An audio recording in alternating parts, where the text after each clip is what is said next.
reflux disease. Gastroesophageal reflux disease, GERD, is a pathological retrograde reflux of acid contents from the stomach, leading on to esophagitis, stricture formation, Barrett esophagus, and adenocarcinoma.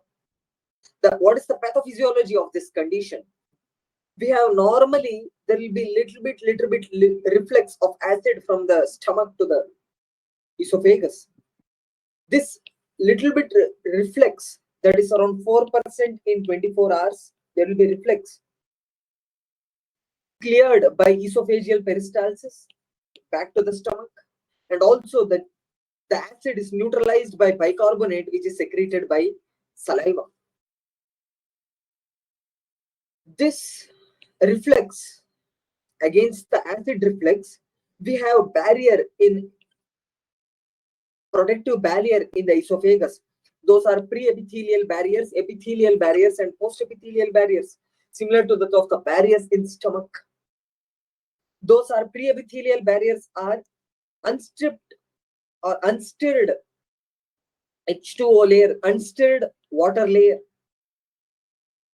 Unstirred water layer, bicarbonate in the saliva, and the submucosal gland secretions provides pre-epithelial cover to the esophagus, which prevents against acid reflux. The damage against acid reflux is prevented by this. At the epithelial layers has tight junctions, which prevents the injury. The post-epithelial layer has rich blood supply, gives rich blood supply, which is required for the replenishment of mucosa once it is injured. Now, the reflux of acid from the stomach to the esophagus is prevented by three things in the gastroesophageal junction. Those are lower esophageal sphincter, which is a physiological sphincter,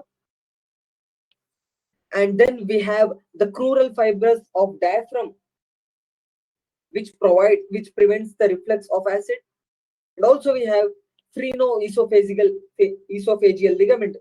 You can see the esophageal ligaments, which prevents the reflux of contents from stomach into the esophagus.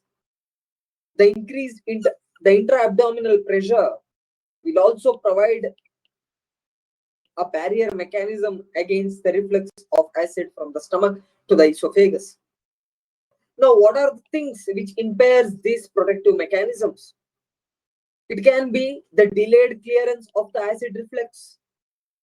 It can also be the defective mechanism at the gastroesophageal junction, which is causing the reflux. It can also be delayed gastric emptying, which causes increased reflux from the stomach to the esophagus. The things which are causing defective lower esophageal sphincter function are hiatus hernia, where the esophagus, part of the gastroesophageal junction, will be herniated above the diaphragm into the thoracic cavity partially. That is hiatus hernia. There is transient relaxation of lower esophageal sphincter on smoking and alcohol intake, on intake of chocolate and fatty food, and caffeine intake.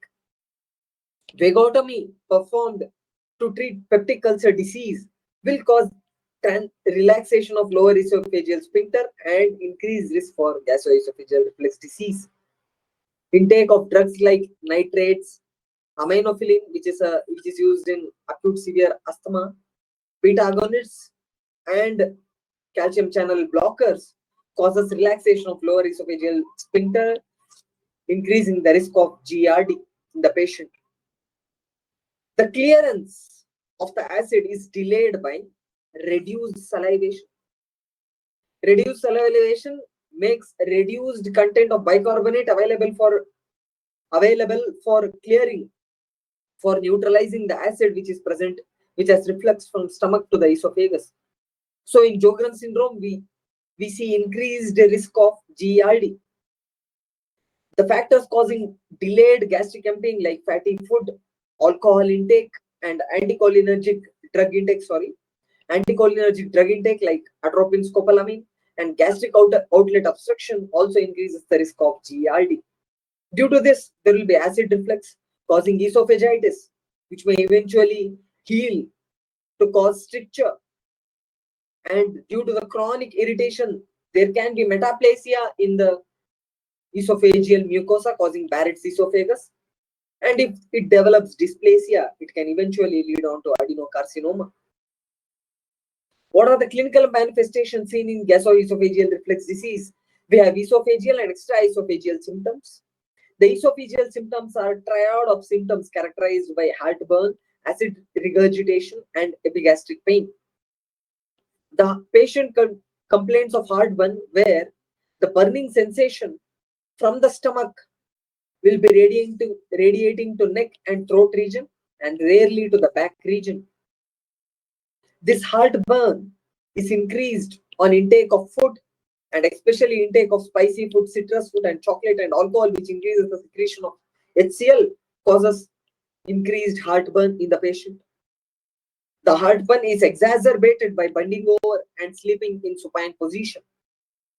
The acid regurgitation, meaning the acidic food content regurgitates to the throat. The patient can complain with these symptoms. The epigastric pain can radiate to back, and the patient may present with these symptoms. Along with these three triad symptoms, the patient can have hodinophagia and dysphagia. Dysphagia we see in 30% of patients, which can be transient or persistent dysphagia to solid foods. The transient dysphagia is seen in case of esophageal spasm, whereas persistent dysphagia is seen if the esophagus has developed strictures. The extraesophageal symptoms are atypical chest pain, reflux of the acids and gastric contents may cause laryngitis, causing hoarseness of voice.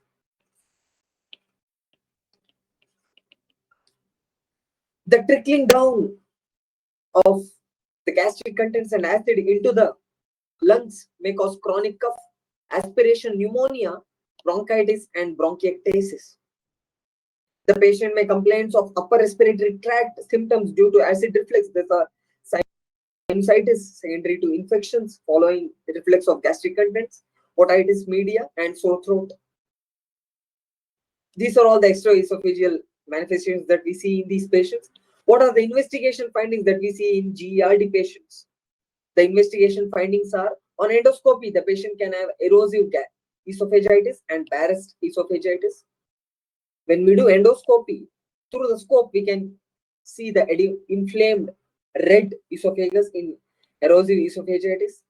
And by using different colors, we can detect Barrett's esophagus in endoscopy. The gold standard method to diagnose gastroesophageal reflux disease is 24-hour pH recording.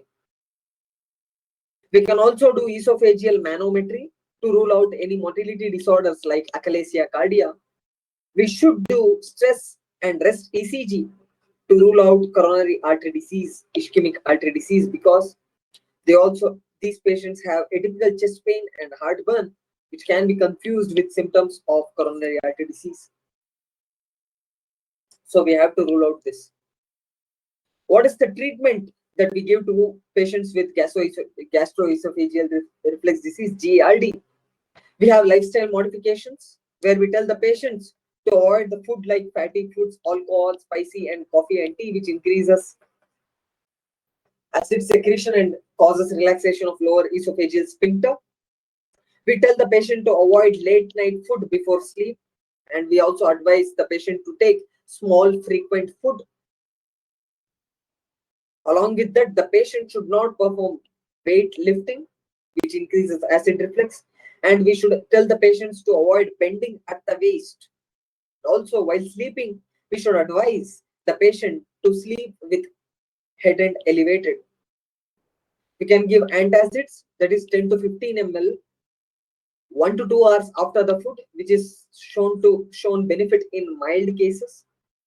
We can give H2 antagonists, that is antihistamines, ranitidine 150 mg four times a day to reduce the symptoms of GERD. We can give proton pump inhibitors like pantoprazole, omeprazole. Pantoprazole we can give 40 mg per day. Omeprazole we can give 20 to 40 mg per day. If the patient is resistant to medical therapy, we can perform surgery like laparoscopic fundoplication or anti-reflux mucosal ablation, where we ablate the mucosa at gastroesophageal junction, thereby causing fibrosis and narrowing of gastroesophageal junction, and thereby preventing acid reflux. To summarize, GRD is a pathological reflex of acid causing esophagitis, stricture, Barrett's esophagus, and adenocarcinoma.